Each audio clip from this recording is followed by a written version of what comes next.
Something's wrong. Let's just take a look. Let me just see. We have a little video. You know, we spend all the money on these screens. We want to use them a little bit. Let's play it just for a second. Thank you.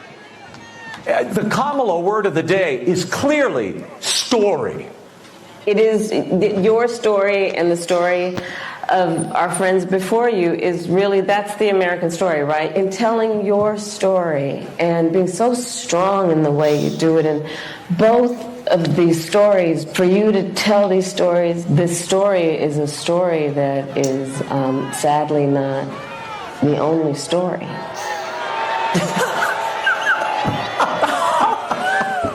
It's unbelievable. It's simply unbelievable. It's like a child who learns one word and then they struggle for the next thought and it never comes. But maybe this daytime talk candidacy will work. It's all emotion, but not a very good one. Certainly not an articulate one, Laura. And being a bitch.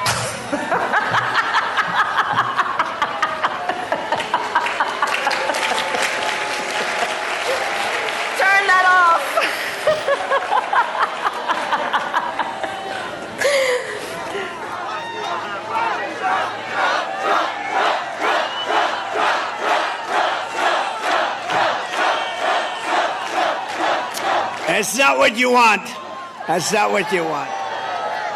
Kamala and her group. Yes, this presidential race has really exposed a lot of things about her. We didn't know that this was happening. Just imagine this.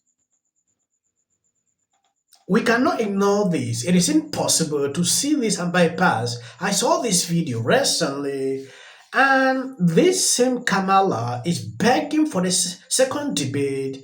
Extremely concerning.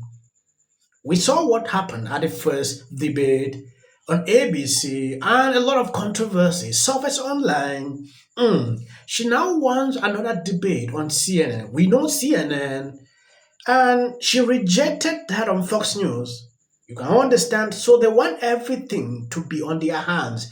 When they toast Trump here, Trump should go. When they toast, and I'm glad that Trump took a decision which everybody is appreciating. On this clip, we are going to take an exclusive look into what is going on. If you have not subscribed to the channel, please endeavor to do that. It will do you no harm if you share the video out.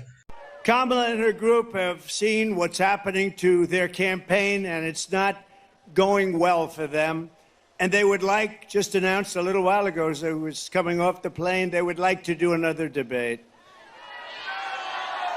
ABC was 3-on-1. But I was given credit for having done a very, very good job. I appreciate that. We did a great job. It was 3-on-1. The problem with another debate is that it's just too late. Voting has already started.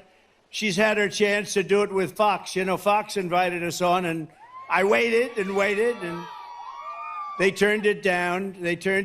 But now she wants to do a debate right before the election with CNN because she's losing badly. You know, it's like a fighter. She sees the pulse. She sees what's happening. She's losing badly. But it's like a fighter who goes into the ring and gets knocked out. The first thing he says is, I want a rematch. Yes, the Kamala campaign is panicking.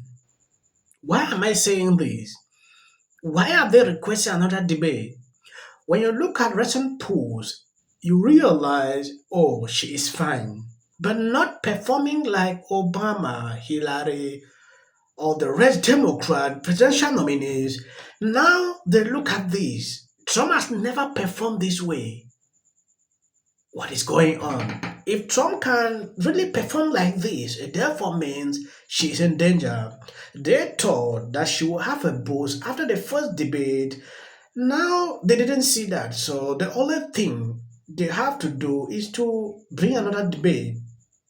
They have looked at the polls. They don't really believe in that because of what has happened in the past. Reason Democrat think it is important to have another debate. To me, at this point, they want the debate to favor her. She is the one seeking to increase the poll numbers. Trump should remain at this level. I'm glad that he's taken these decisions.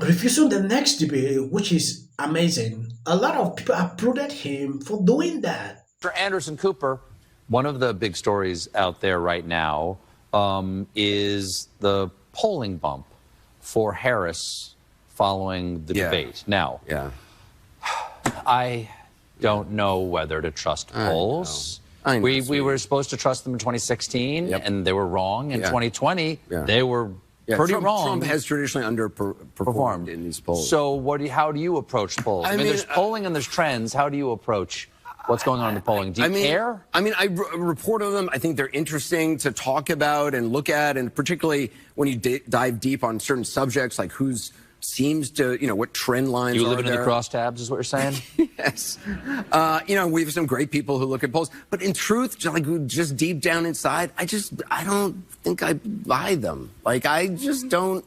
It's like, I'm sure some are accurate. I'm not casting aspersions. Please start your report with that and go like, we've got some new polls, and frankly, who the knows? But we'll do it. We'll do it. It's like, to me, it's like, it's baby pigeons. What's baby pigeons? It's baby pigeons. They exist. I haven't seen them, but they exist. And I know they exist. But oh, that's true. Yes. I live in New York. I see pigeons everywhere, but I never see a baby pigeon. Yes, it's true. I've never seen a baby pigeon. I was very excited, though, this summer on I live in an old firehouse, and on my roof, there was a pigeon nest, and there was an egg in it. So I just think the pigeon stole the egg from somebody else and put it there, but I waited for it to hatch, and I never saw it hatch. From this, you can conclude that they are truly panicking. They don't trust the polls. Before, Democrats used to do like polls were the solution. When this started, the way they were singing, trying to pull her up, oversampling, just to make her like she was winning. Now they came to realize, we are approaching reality. Let's be real. You need to work more reasons. You see them now trying to bring in new strategies. Kamala has not done interviews. We have seen like the video you saw on Oprah. I don't know how it benefited her. CNN confirming today that it is worse. If they don't stand up, things might be worse than they expected. And he said, he doesn't need what he would call a rematch because he felt like he won that last debate against Harris. Thank you so much for having me. I mean, listen, I think we've been very clear since the debate on September 10th that the American people deserve to see what they saw on that debate stage once again before they cast their ballots on October 23rd in Atlanta. And listen, it would be unprecedented in modern American presidential history for the two candidates who are running to only engage in one debate. So we believe that the American people deserve to see that. Donald Trump himself he said many things when it comes to debates, but he's famously said he's willing to debate anytime, anywhere, any place. He thinks he won both debates. So he should have no problem showing up to show off his prowess once again on the debate stage. And we think that's what the American people deserve to see. There have been more updates since the last debate, right? As the American people begin to tune in and understand the stakes of this election. We see it playing out in states like Georgia, where we have the first confirmed preventable death due to Donald Trump's abortion ban. So there are still questions that the American people have for these candidates that they want to see us debate on the debate stage. And so Donald Trump is willing to show up on October 23rd. This was really important. Like, you really need to pass these messages. There are a lot of ways people could do it. There are podcasts. I've not seen her, going to different podcasts. We have not seen her going into interviews. These are places to pass that message. So now struggling to bait Trump into this debate. If you look at him here, he is struggling to be persuasive, like to make it look like, oh, Trump doesn't need this debate at this time. Like they were back in 2020. Look where he goes. He goes to 312. Why is that? Because the polls underestimated Donald Trump in 2020. So the bottom line is, instead of losing those Great Lake battleground states, he wins all of them. He obviously holds on to North Carolina, Georgia, and Arizona, and he gains Nevada. So if the polls are as good as they were in 2020, despite the fact that at this particular hour Donald Trump trails in enough states to give Kamala Harris the victory, if the polls are off like they were in 2020, Donald Trump would actually win the election. Days is just so full of shit. I mean, or just not, It's very disturbing.